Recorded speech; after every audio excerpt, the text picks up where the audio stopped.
La asistencia a la iglesia del 1991 al 2001 cambió de la siguiente manera. Del 54% bajó al 33%. Del 54% bajó al 33%. La asistencia a la escuela dominical cayó en la comunidad hispana en Estados Unidos del 28% al 9%. Ahora entienden por qué hay que reinventar la escuela dominical y saber por qué se hace escuela dominical. Y si no funciona hay que cambiarla. La lectura de la Biblia, los números cambian de un 55% a un 30%. O sea que como que no estamos leyendo más la Biblia. Tenemos más Biblias ahora. En este aparatito tengo 30 Biblias, ¿ok? No es el número de Biblias, sino leer.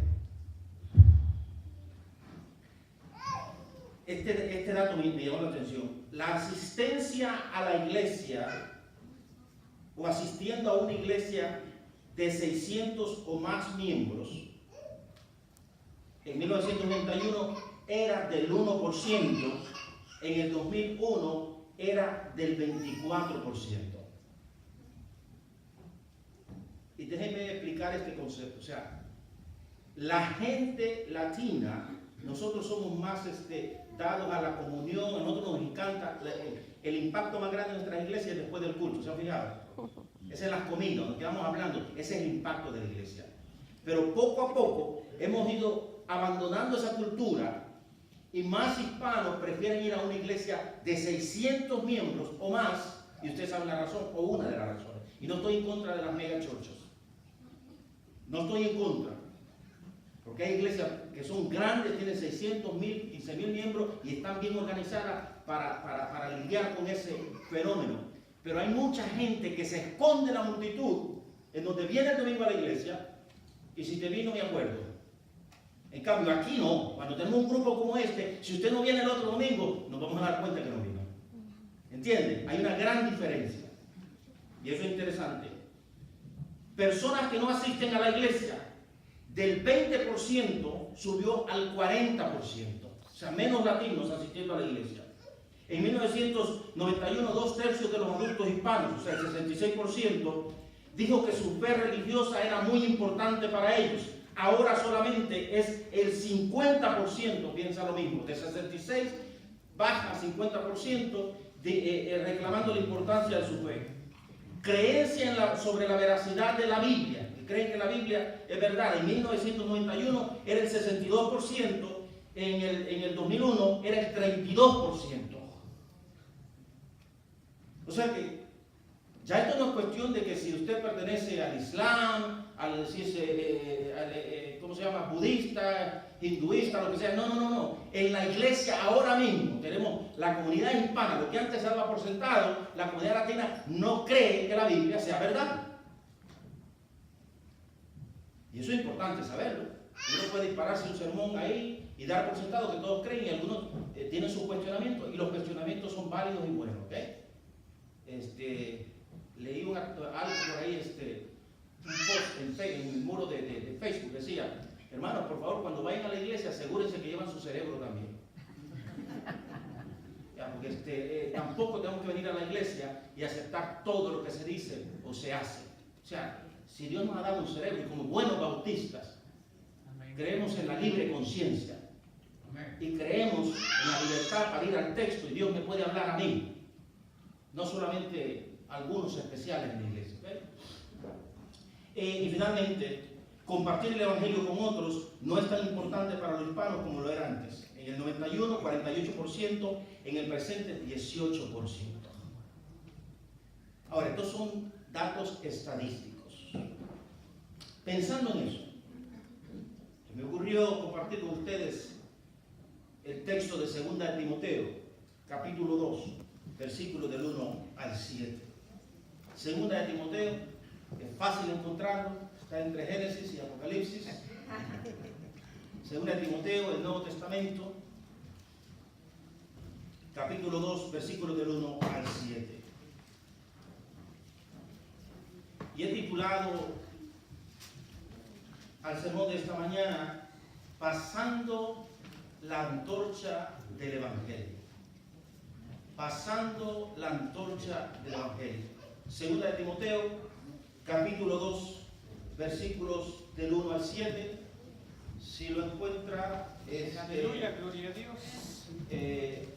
Y recuerde, ponernos de pie es importante, pero la reverencia a la palabra siempre es más en nuestro corazón que con la posición física. Así que, pero qué bueno que estén de pie.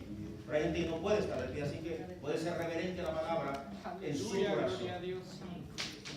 Lo tienen, la segunda carta del apóstol San Pablo a Timoteo, capítulo 2, versículos del 1 al 7.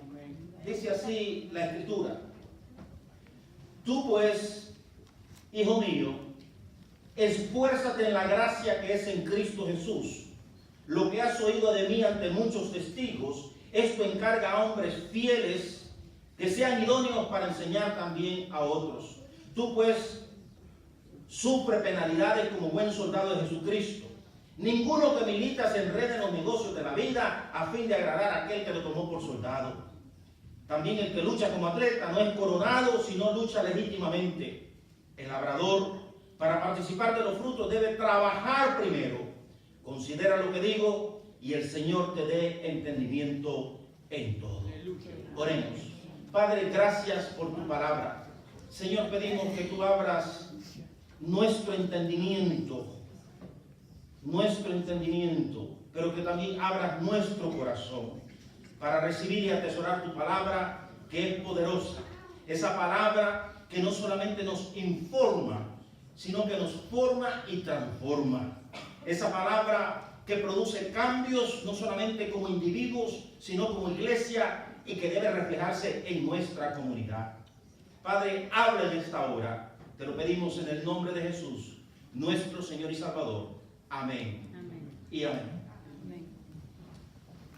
Alguien dijo de nombre y citado por Barclay, E.K. Simpson escribe sobre este pasaje y dice lo siguiente: la antorcha de la luz celestial debe ser transmitida sin apagarse de una generación a otra.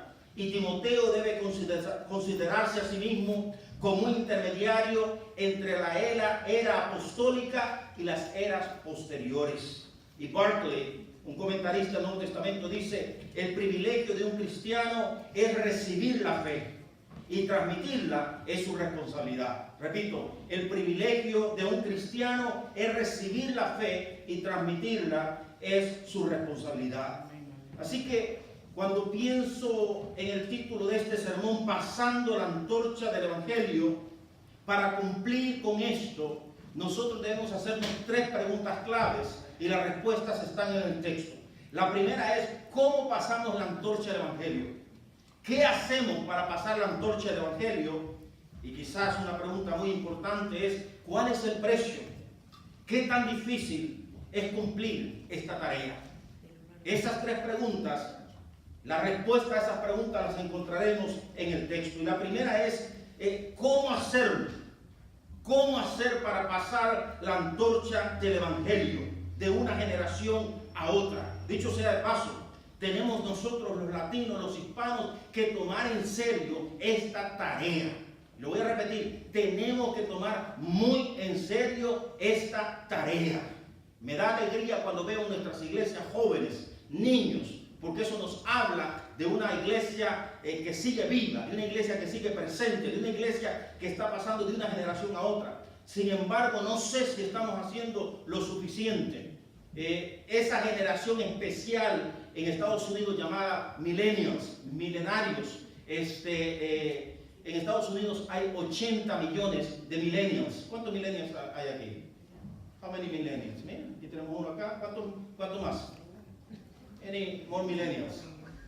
Okay. Más o menos de los 80 millones en Estados Unidos, escuchen esto, de los 80 millones, 20 millones de ellos, casi 20 millones son latinos, latinas. Así que eso es serio. La iglesia hispana en Estados Unidos tiene que preguntarse qué estamos haciendo para alcanzar esa generación. Y después de los milenios tenemos la otra generación, creo que es la generación Z, y después viene la otra. Pero hay un énfasis. Si usted ve los medios de comunicación, si usted ve las empresas, todos ellos están pensando cómo alcanzar esta generación. Porque ya los baby boomers, están los baby boomers, estamos nosotros que quedamos justo en el medio, que no sabemos dónde estamos, ¿verdad? Pero está esa generación del medio, porque los famosos son los baby boomers y los millennials. Nosotros no somos tan famosos, los que estamos en el medio. Pero, ¿qué hacemos para alcanzar esa generación? Eso hay que pensarlo cuando leemos el texto. ¿Cómo pasamos la antorcha del Evangelio? El texto es claro. El texto, Pablo escribe con una claridad fenomenal. Y dice en el versículo 1, tú pues, hijo mío, esfuérzate. La palabra esfuérzate significa fortalécete, revístete de poder y hazlo en la gracia que es en Cristo Jesús. Y lo que Pablo le está diciendo es, mira, esto no se puede hacer de manera natural. Esta tarea es titánica, esta tarea es grande y necesitas asociarte a la fuente de poder, y la fuente de poder es Cristo Jesús. Necesitamos estar conectados a Él, como dice en San Juan capítulo 15. Jesús dice, yo soy la vid, vosotros los pámpanos. El que permanece en mí y yo en él, este lleva mucho fruto, porque separados de mí nada podéis hacer. Esta tarea se hace conectado con la fuente de poder. Cuando leemos en los evangelios y en el libro de los Hechos acerca de la gran comisión, nos damos cuenta que la capacidad para realizar el trabajo está íntimamente asociada con la promesa de la presencia del Señor Jesús con nosotros y con el poder del Espíritu Santo que provee al creyente en Hechos 1:8, que dice, pero recibiréis poder cuando haya venido sobre vosotros el Espíritu Santo y me seréis testigos en Jerusalén, en toda Judea, en Samaria y hasta lo último de la tierra. Indiscutiblemente, amados hermanos, la educación secular y teológica es importante, y también creo que mientras más te prepares, mejor y más el Señor te puede usar. Sin embargo, se puede tener toda la educación del mundo y hacer solamente ruido, pero no tener el poder del Espíritu Santo para cumplir con la comisión que Dios nos ha encomendado. Necesitamos estar conectados a esa fuente de poder. Vuelvan y lean nuevamente los 4 evangelios. Lean el libro de los Hechos. Si ustedes leen los 4 evangelios, se darán cuenta que en los 4 evangelios se encuentra lo que se llama la gran comisión. Cuando Jesús envía a sus discípulos, y siempre está asociado el llamado ese a ir con el Espíritu Santo. Y ese llamado al final de los 4 evangelios se hace una realidad en Hechos que se conecta, y donde Jesús dice, recibiréis poder. Y en Hechos capítulo 2, el Espíritu Santo viene. En nuestro caso, cuando creemos en Cristo, el Espíritu Santo viene a nosotros y nos capacita para esa tarea. Pero esa relación personal es necesario mantenerla. Hacer este trabajo sin el poder de Dios es como intentar encender un televisor sin antes haberlo conectado. Hace algunos años, fueron algunos años cuando fui estudiante de electrónica, en el Instituto Técnico Industrial para mis hermanas de El Salvador, el ITI, aprendí un concepto bien importante.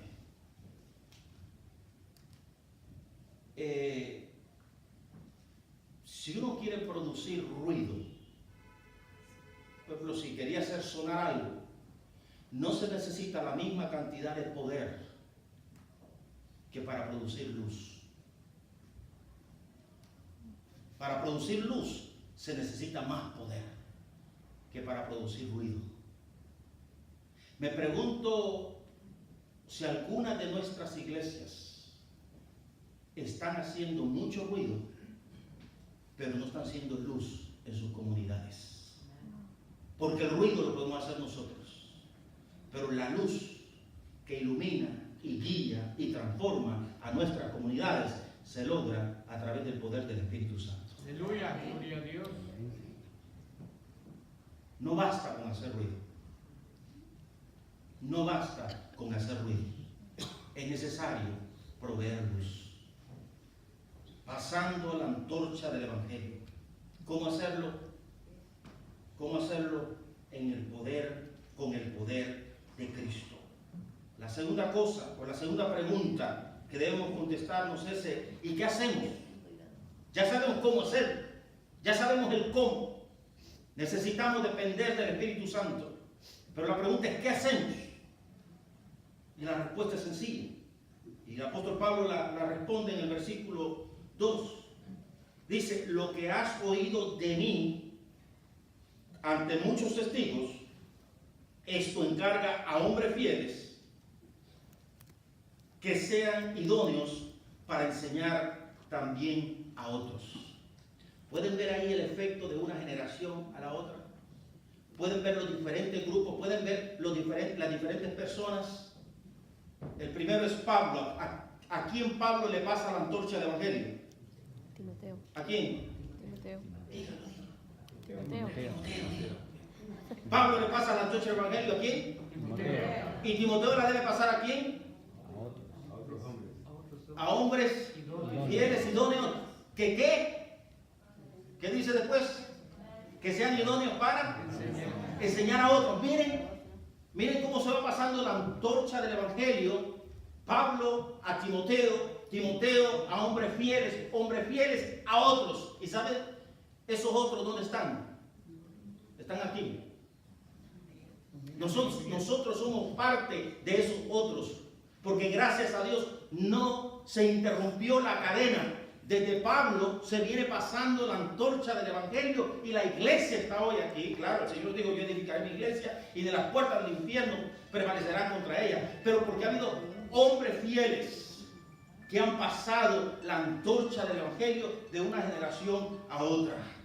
Qué lindo es saber que somos un eslabón en la historia de la iglesia, pero al mismo tiempo tenemos la responsabilidad de darle continuidad al trabajo que Pablo hizo. Como dijo alguien, la gloria de la enseñanza es que une el presente con la vida terrenal de Jesucristo. Un comentarista llamado Warren dijo, la tarea de la iglesia local, oiga esto, la tarea de la iglesia local no es preservar la verdad como si fuera un museo, sino vivirla y enseñarla a las generaciones venideras. Voy a repetirlo. La tarea de la iglesia local no es preservar la verdad como si fuera un museo, sino vivirla y enseñarla a las generaciones venideras. Me temo que en muchas ocasiones nos hemos convertido en guardas de la verdad y nos sentimos orgullosos de la verdad y nos sentimos orgullosos de eso que llamamos el texto sagrado, la Biblia, la palabra de Dios. Un texto que comparado con otros textos de otros grupos religiosos no tiene parangón, no se puede comparar. Y respeto a todos los otros grupos religiosos, pero la base que nosotros tenemos para cuando estudiamos el texto históricamente, las pruebas que tenemos para decir esto es un libro, mira, tenemos miles y miles de manuscritos del Nuevo Testamento.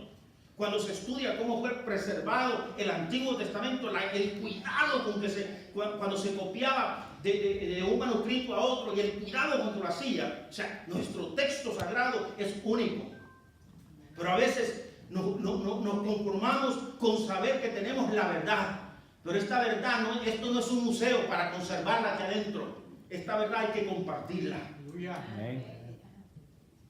¿Cuántas veces, y yo cuando hablo de otros grupos lo hago con mucho respeto, porque tenemos que aprender a respetar a otros grupos, aunque nosotros creamos que están en el error. Tenemos que ser muy respetuosos de todos los grupos, no importa quién sea.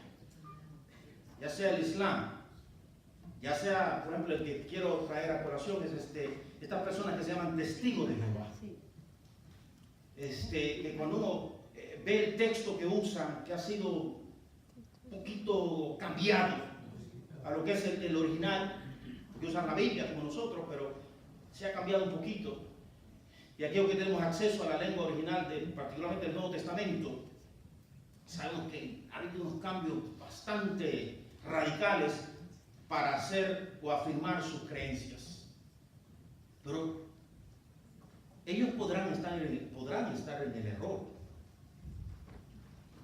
Pero miren esa gente, lo insistente que es tocando las puertas de nuestras casas. Y a veces nosotros los criticamos, ¿verdad? O sea, pero mira, las mentiras que comparten o cosas, afirmaciones que hacemos. Pero mira, esta gente con el error. Y no paran de venir a nuestras casas. Y me he dado cuenta que a veces llegan los domingos. Y digo, ¿por qué llegan los domingos? Aprovechando que algunos no fueron a la iglesia, los agarran ahí. Y si no lo encuentran, le dejan una notita, mira, esta es mi dirección, nos vamos a reunir. Y están ahí insistentes. Y llegan, cuando llegan a los lugares, bajan de los autos y tienen ya establecida la estrategia cómo se van a distribuir en la comunidad. Esta gente tendrá el error, pero lo están compartiendo. La pregunta es, nosotros tenemos la verdad y la tenemos bien guardadita aquí.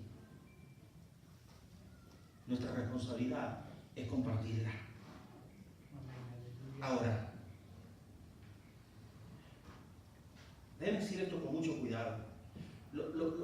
Cuando Pablo dice, lo que has oído de mí, ante muchos testigos, esto encarga hombres fieles, personas que creen, leales, personas de confianza, personas en las cuales se pueda depender. O sea, esto es más que leerle la Biblia a alguien. Yo creo que el concepto que Pablo está desarrollando aquí es el concepto de discipulado. Discipulado es más que, mira, vamos a estudiar 5 lecciones y después te metemos al bautisterio, te damos el chapuzón, ya te diste el chapuzón, vente a la Santa Cena, ya, estás listo, ahí se acabó todo. El concepto de discipulado del Nuevo Testamento es más amplio que eso. Es un estilo de vida. No es venir el domingo a la iglesia, es importante venir el domingo a la iglesia, pero es más que eso. No es aprenderse 5 o 10 versículos de memoria, no es aprenderse que la Biblia tiene 66 libros, no es aprenderse, o sea, qué bueno si memoriza la Biblia, qué bueno si sabe distinguir entre Isaías y los Salmos, qué bueno si sabes que Apocalipsis está en el Nuevo Testamento, qué bueno. Pero es desarrollar una cosmovisión diferente. Mira, si queremos alcanzar, lo decía ayer en la asamblea, si queremos alcanzar a esta generación joven, tenemos que tomar algunos pasos concretos. Tenemos que establecer estrategias. Y yo sé, hoy tenemos un culto, ¿cómo le llamamos? Tradicional. Muy bueno mantener nuestras raíces. Pero si queremos alcanzar a nuestra juventud, tenemos que ir un poquito más a la vanguardia. Doy gracias a Dios por aquellos pastores y pastoras nuestras que son bilingües. ¿Entiendes? Porque si vamos a alcanzar a nuestra generación, tenemos que hablarles en el idioma de su corazón. De otra manera, no lo vamos a alcanzar. Y miren, se lo dice un pastor que llegó a Estados Unidos, que cuando tenía que ir a comprar, ¿entiendes? A un restaurante siempre pedía el mismo menú porque era lo único que podía decir. Coffee and donuts. O a veces lo cambiaba, donuts and coffee. Así que cero inglés, pero con el tiempo obviamente aprendí. Pero si yo volviera a ser pastor, yo hubiera querido ser pastor siendo bilingüe en los principios para poder alcanzar. Y en algún momento uno cree que la iglesia es para que los muchachos, las personas mantengan su idioma y su cultura. La iglesia no es para eso, la cultura la mantiene en su casa. La iglesia es para proclamar el evangelio y el evangelio se proclama en el idioma que la gente lo entiende.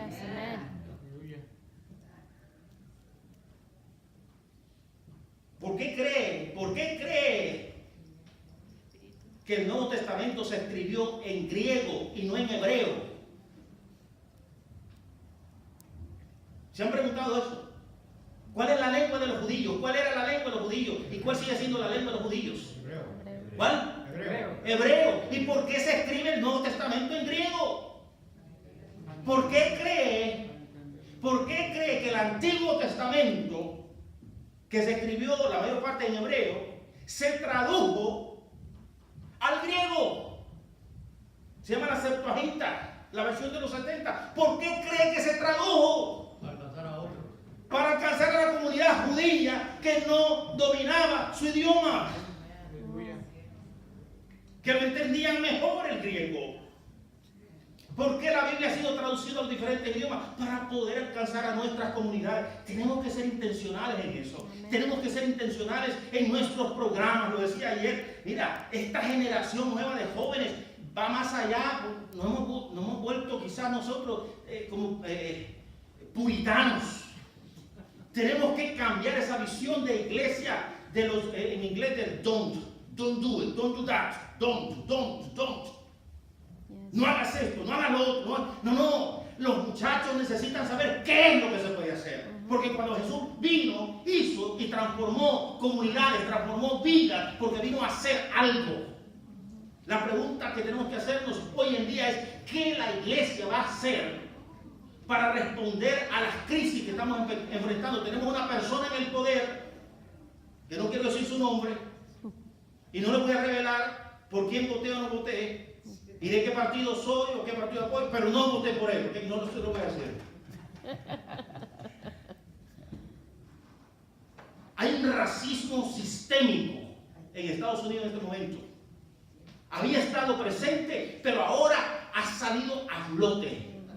Estados Unidos siempre ha tenido problemas con el racismo, el clasismo y todos los ismos.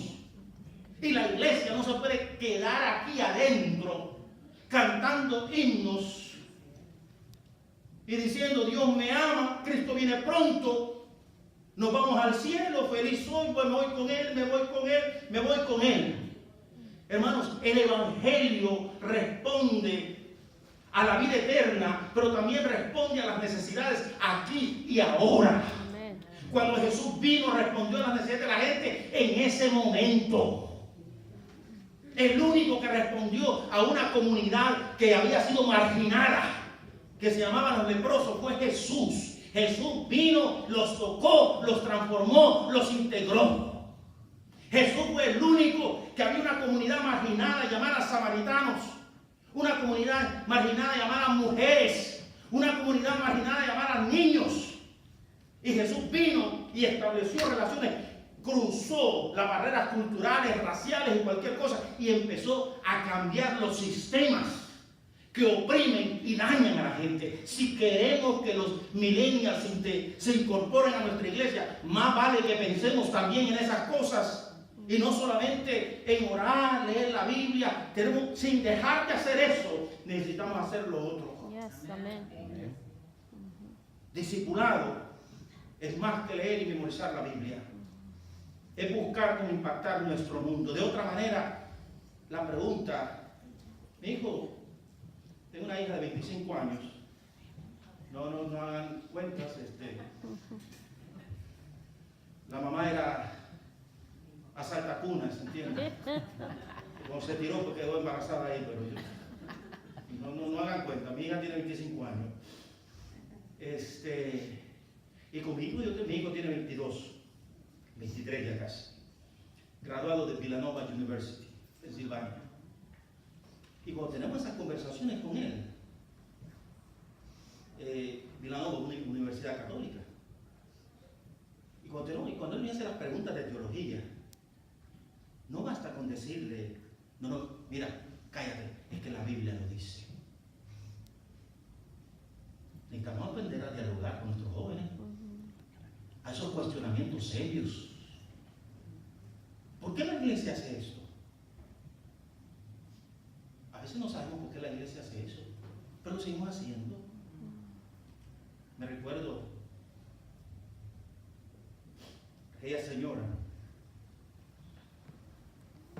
que estaba preparando filete de carne, y entonces ¡pum!, le cortó un pedacito aquí al frente, ¡pum!, le cortó el otro pedacito al otro lado y lo metió al sartén. La hija la estaba viendo y le dijo: mami, ¿pero por qué le cortas aquí y le cortas al otro? Es que ese es el secreto para que quede bien. Siempre lo hemos hecho así, ese es el secreto para que quede sabroso. Pero se quedó con la duda y llamó a la mamá. Mamá, le dijo: mira, yo siempre vi que cuando preparabas el pedazo de carne, le cortabas aquí, le cortabas ahí, y pum, lo tirabas al sartén. Ese es el secreto para que quede bien, ¿verdad? No, hija, le dijo: es que en mi tiempo no había dinero para comprar un sartén más grande, y la única manera que cogiera era cortándole las dos puntas. ¿Cuántas veces hacemos cosas en la iglesia por pura tradición, sin saber el por qué ni el para qué? Y cuando los jóvenes nos preguntan, sencillamente decimos: es que tiene que ser así. ¿Por qué? Porque yo lo digo.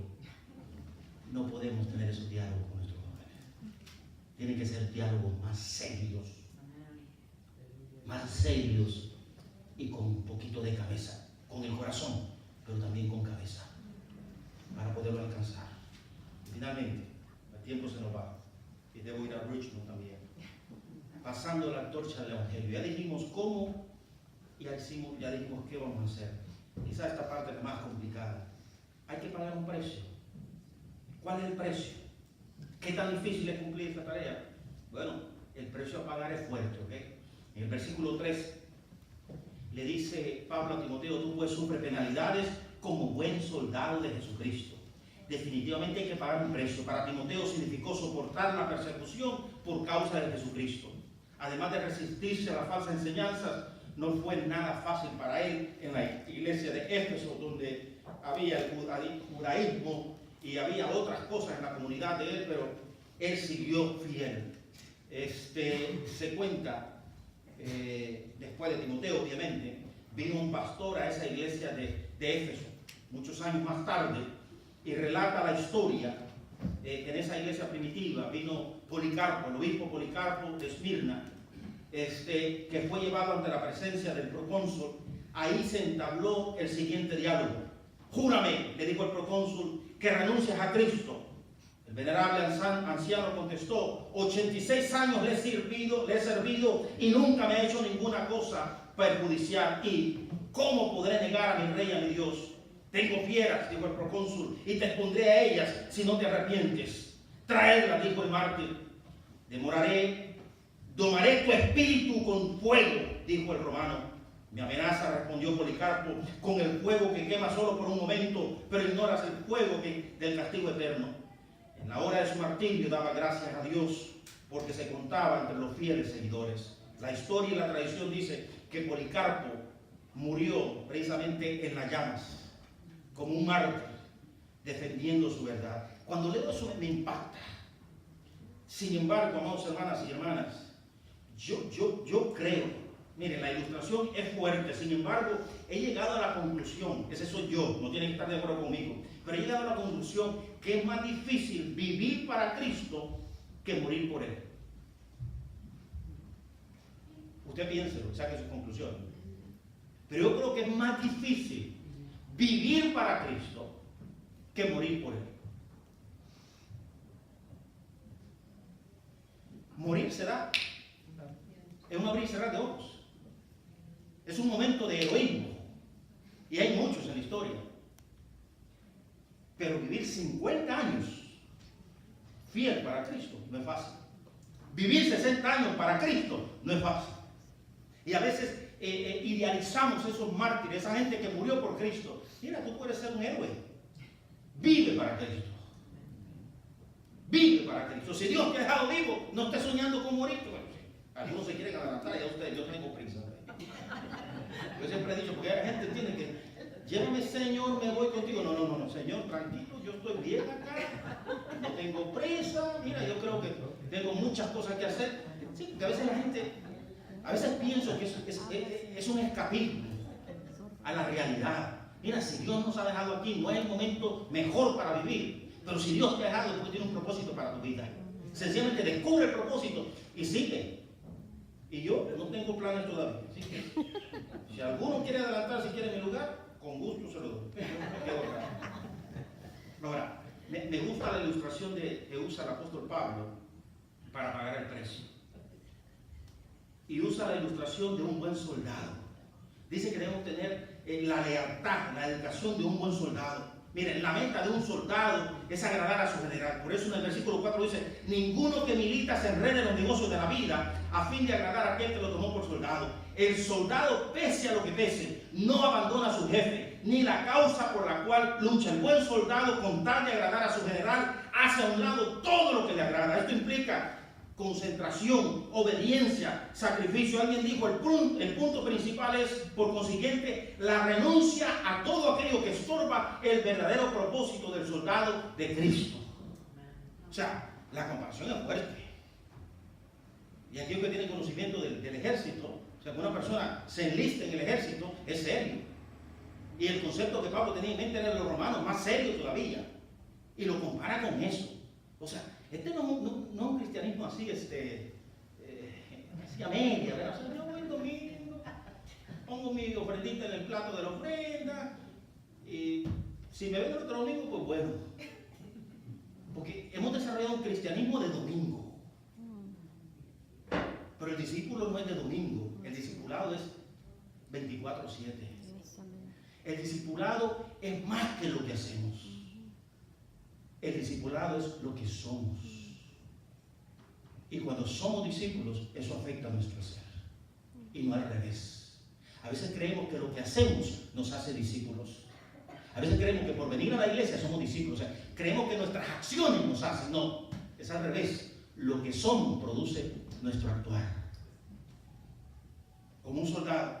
La otra ilustración que me gusta es la del atleta. Versículo 5, y también el que lucha como atleta no es coronado, sino lucha legítimamente. Debemos someternos a las normas, al igual que el atleta, su meta es la corona. El atleta, con tal de llegar a la meta y obtener la corona, se somete a las normas. El atleta es disciplinado. Describe, el término usado en este texto, describe a un profesional y no a amateur. O sea, este no es un simple de esos que dice, oh, yo voy a correr, ¿entiendes? Yo lo hago. No, el atleta profesional se prepara. O sea, toma las cosas en serio. La vida cristiana no es para amateur, no es para gente que le gusta improvisar. Esta cuestión es seria. Los atletas tenían que jurar antes de participar frente a la estatua de Júpiter que habían entrenado por lo menos 6 meses para poder participar. No basta con dedicarse del corazón al servicio del Evangelio. Es preciso también someterse a las normas. Cuidado con los golpes bajos de la vida cristiana. Disciplina implica hacer muchas veces lo que no deseamos hacer. No siempre tenemos deseos de orar, leer, ofrendar o meditar en la Escritura. Pero sabemos que es importante y lo debemos hacer. Hay ocasiones que no tenemos deseos ni siquiera de venir a la iglesia, pero sabemos que esa experiencia colectiva de oración y compañerismo son indispensables en la vida cristiana. Por eso existen las normas, porque son buenas, son saludables. La vida sin límites no funciona. Y la última ilustración, versículo 6. El labrador, para participar de los frutos, debe trabajar primero. Esto sí que va en contra de nuestra cultura. Nos gusta todo ahora. ¿Para cuándo lo necesita? Para ayer a las 6 de la tarde. Nos gustan los resultados inmediatos. Por eso es que tenemos microondas. Por eso es que tenemos ATM. Por eso es que tenemos, mire, todo lo queremos así. Por eso es que los iPhone funcionan tan bien, ¿verdad? Por los Galaxy, lo que usted tenga. ¿Entiende? Porque ya, hoy no, mire aquí, si hace 10 años yo tendría que andar con una maleta para tener todo lo que tengo acá, ¿ok? Todos los libros que tengo acá, la cámara que tengo acá, y otros equipos que tengo acá. ¿Entiendes? Porque nos gusta todo así. Pero dice el apóstol Pablo, el labrador para participar de los frutos debe ¿qué? Trabajar primero.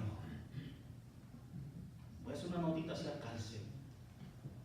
Eso no está en el texto, ¿okay? en el sermón mío. ¿Sabe por qué tenemos serios problemas económicos?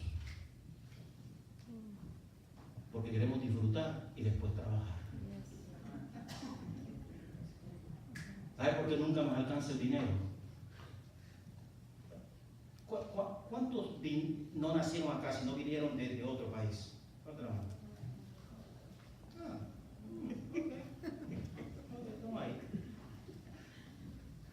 Proporcionalmente, mire el dinero que recibimos acá y cuánto usted recibiría allá proporcionalmente. Cuando digo proporcionalmente es en base a lo que gasta de vivienda y todo eso. Con todo y todo recibimos más.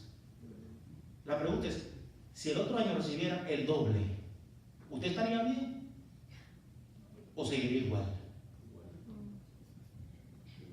Porque nos gusta disfrutar primero y pagar después. Y por eso funcionan tarjetas de crédito. Pero el texto dice que primero hay que sudar la gota gorda y después se recoge. Y en la agricultura no hay otra forma de hacerlo. Se lo dice a alguien que trabaja en la agricultura. No hay otra. La única forma es tirar el maíz Bueno, preparar la tierra, tirar el maíz, taparlo. A los, qué sé yo, a la semana se le pone la primera abonada, después hay que cortar la hierba, después se cuida, después se pone más abono, después se vuelve a cortar la hierba, después hay que esperar que madure. Nosotros le llamamos doblas la mata de maíz, después la sacas, tapiscar, después hay que llevarla a la casa, hay que abrirla, destuzar, después hay que aporrear, desprender los granos de la mazorca, después hay que limpiarla. Mi papá la tiraba hacia el aire la limpiaba, después hay que meterla al granero, y una vez está en el granero estaba lista para la venta. Todo ese proceso era semanas, meses. No hay forma de evadir ese proceso. El discipulado, este trabajo es algo serio. O sea, no se pueden producir discípulos de la noche a la mañana. Es un trabajo de toda la vida. Alguien dijo, si quieres cosechar tomates, si quieres cosechar en meses, siembra tomates. Si quieres ver frutos fuertes, siembra árboles. Pero si quieres cosechar para toda la vida, inviértete en personas. Porque este es un producto para toda la vida.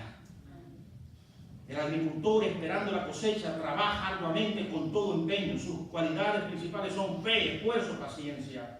Amados hermanos, a manera de conclusión, al considerar el reto de cumplir este pedido del apóstol Pablo a Timoteo, de pasar la antorcha del evangelio a otros, cada uno de nosotros debe recordar constantemente que Dios también nos ha llamado a nosotros a pasar la antorcha del evangelio. Debemos tener sumo cuidado de no caer en los dos peligros más comunes al hacer esta tarea. Uno, el primero, transmitir, pasar una antorcha pero apagada.